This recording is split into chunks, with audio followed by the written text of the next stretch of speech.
Misfit Luxury presents Love by the Sea, a time dime story.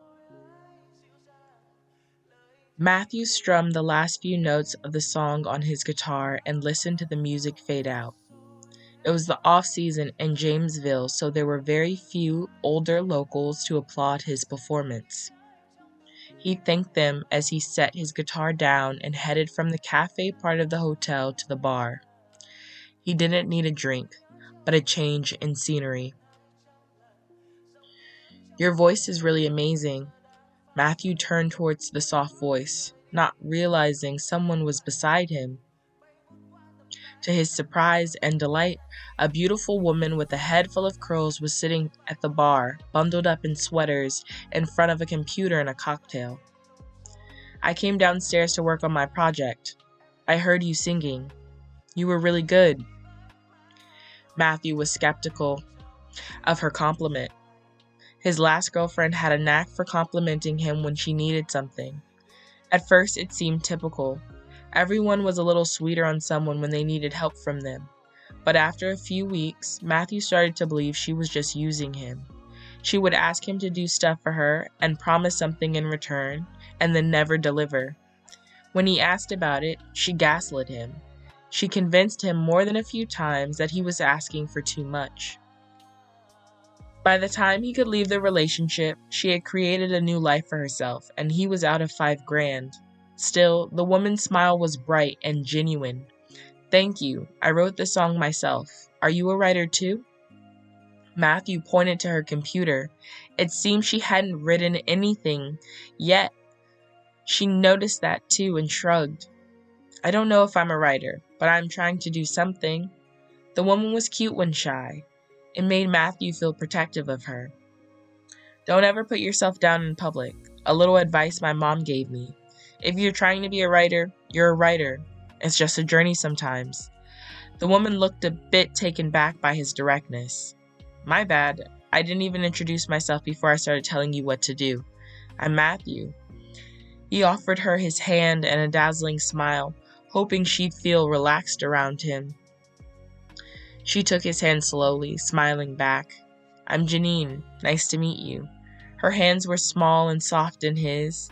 He didn't want to let go, yet, knowing respect went very far, he did. "Nice to meet you too, Janine. What brings you to Jamesville?" She laughed, a warm, silly laugh that made him smile too. Then she pointed to her computer. "I'm supposed to be writing, LOL." "Oh no," he said, joking with her.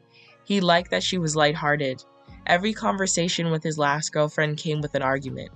There was never a time when they were just talking, enjoying each other's company.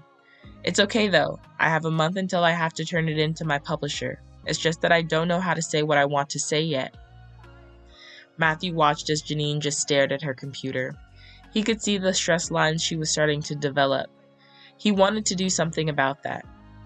"I know this is random, but would you like to go on a walk to the beach with me?" He saw her thinking about it. Her big brown eyes darted around, looking him over and looking back at her computer. "I don't usually do things like this." Matthew prepared himself for rejection. "But you know what? You seem like a nice guy. So, yeah, I would like to go for a walk." Matthew cheered. Janine stopped him, laughing as she shushed him. "You are way too loud. They're gonna kick us out of here." "It's a good thing I work here then." For the next 30 days, Matthew hung out with Janine. They took long walks on the beach and hopped around from antique store to antique store. With Janine, Matthew saw a whole new side of his hometown. He felt proud and excited to live in the quiet seaside town. The things she pointed out, the way she described them, were fascinating to him. He knew she was meant to be a writer. She had style and extensive vocabulary. Her problem was fear. She struggled to tell Matthew most of her story. She had experienced a lot of trauma in her last relationship. It left her anxious and unsure. She was always asking him if he understood her and over-explaining herself in the simplest of situations. Matthew wanted her to overcome this. It was affecting her. She didn't have confidence in herself, and that resulted in little confidence in her writing. One night, after he had cooked her white fish and a garlic sauce for dinner on the beach, she showed him what she had been working on. It was a book of poetry. She had pages and pages of long, flowery sonnets. When she read them to him, he didn't understand her. He couldn't understand how she didn't know how much talent she possessed. A couple nights later, inspired by Janine's words, he wrote a song of his own. He stayed up all night strumming his guitar and fussing over the right words. The process was fun and relaxing for him. He couldn't help imagining what it would be like to write with Janine. What kind of love story would they tell together, he thought. Matthew didn't finish the song until the very end of the month, just in time for the annual winter festival.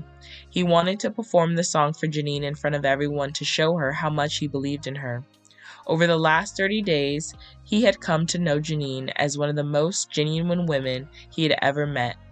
He felt like he had won the lottery with her, and he was not going to waste any more time not telling her how he felt. There's nothing I wouldn't do for you. In my heart, my feelings are so true. Your love writes this song in my soul. Towards the end of the song, Matthew saw Janine moving towards the crowd.